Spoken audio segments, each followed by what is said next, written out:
de soi de 36 manières différentes. Ok, on va pas parler de 36 aujourd'hui, mais sachez qu'il y en a une infinité de façons de prendre soin de soi et qu'il suffit de trouver celle qui nous convient le mieux pour avoir, un, envie de le faire, deux, avoir du plaisir en le faisant, puis trois, ben, continuer à le faire à long terme pour avoir des résultats. Donc, aujourd'hui, si t'as pas le temps maintenant en regardant cette vidéo, prends le temps plus tard, mais s'il te plaît, prends le temps parce qu'il faut pas juste écouter, il faut le faire aussi idéalement. Donc, quand on prend soin de soi, juste en théorie, ça fonctionne pas, il faut vraiment y aller en pratique. Donc, je vais sortir j'allais dire une vidéo, mais non, la vidéo c'est aujourd'hui.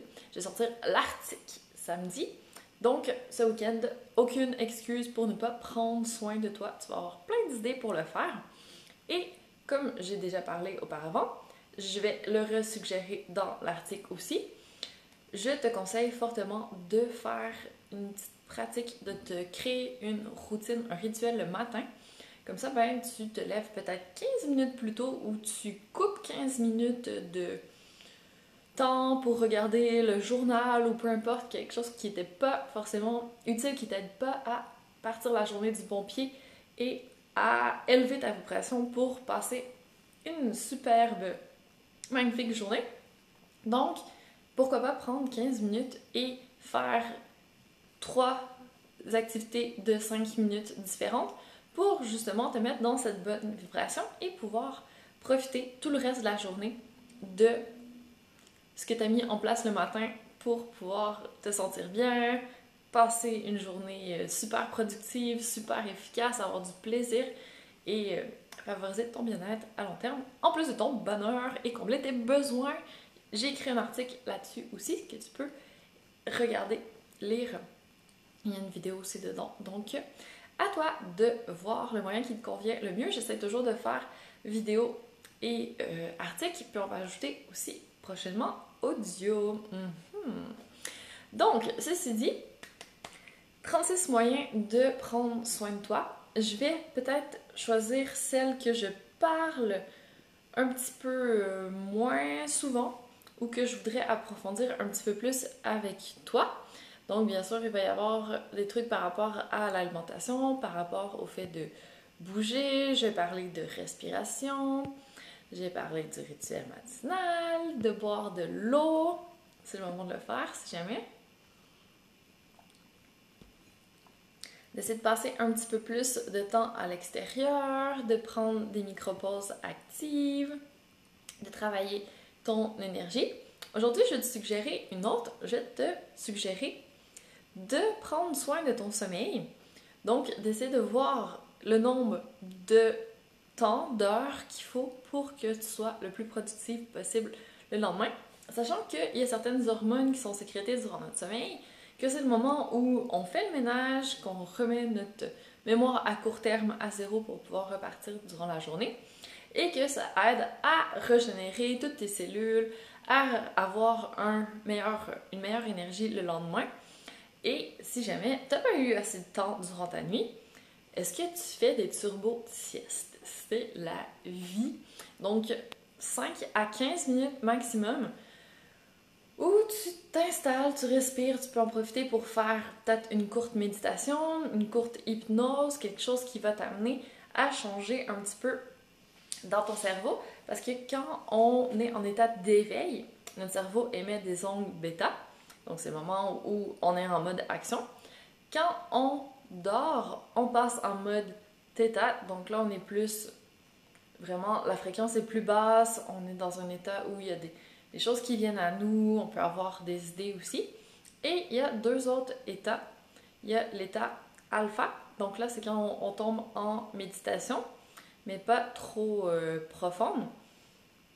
Alpha, bêta, θ. Puis il y a delta aussi. Ouais. Puis delta, c'est comme un niveau de méditation un peu plus profond que le alpha, mais moins que le delta quand on dort. Donc, il y a différents niveaux qu'on peut atteindre grâce à notre temps de sommeil ou notre temps de méditation. Donc, pourquoi pas jumeler les deux, faire une sieste et ou méditer. Si tu t'endors pas durant ta sieste, tu auras quand même changé les fréquences de ton cerveau, ce qui fait du bien. Donc après, ben, tu repars un peu plus régénéré. Donc, je t'invite à penser à la turbo-sieste, faire attention à ton sommeil et peut-être essayer d'ajouter une petite méditation durant la journée, durant ton temps d'éveil. Donc, truc numéro 1. Je t'en donne encore 2. Donc, il va y avoir par rapport à l'alimentation, le fait que c'est important de bouger chaque jour, d'avoir un mode de vie actif, peut-être essayer de marcher 10 000 pas par jour, différentes techniques par rapport à l'alimentation, différents trucs pour bouger un petit peu plus aussi. Je t'en donne un aujourd'hui. Comment tu pourrais mettre un petit peu plus de fun dans ta pratique d'activité physique? Donc, je sais pas si tu aimes la danse. Par exemple, si tu te fais une playlist et que tu danses dans ton salon pendant 15 minutes, juste ça, ça va déjà être cardio, tu vas avoir un peu plus chaud à la fin, tu vas être un peu plus essoufflé. Tu vas sentir aussi peut-être que tu vas avoir envie de chanter, ça libère un peu tes émotions. Tu vas avoir du plaisir et des bonnes hormones qui sont sécrétées. Donc, c'est joindre l'utile à l'agréable. Tu fais du sport, mais tu t'amuses en même temps. C'est ce que j'appelle être efficace, non? Puis c'est pas une corvée le faire parce qu'on aime ça. Si t'aimes pas la danse, trouve autre chose qui t'intéresse. Est-ce que t'as un tapis roulant chez toi, un vélo, que tu peux te mettre de la musique, que tu peux boire quelque chose que t'aimes qui ne contient pas d'alcool de préférence? En faisant ton sport, trouve un moyen de rendre le sport intéressant, que ce soit plaisant, que tu aies envie de le faire. Ensuite, je te parle de plein de choses. Mais disons qu'on va y aller avec pratiquer la gratitude pour le dernier. Donc, j'en parle à tous les dimanches. Sunday is Gratitude Day. Donc, je t'ai donné plein de trucs. Retourne voir mes posts à ce sujet si jamais ça t'intéresse. Mais c'est super intéressant de pratiquer la gratitude, encore une fois, parce que ça te met dans un état qui est beaucoup plus positif, puis ça va avoir un impact sur tout le reste.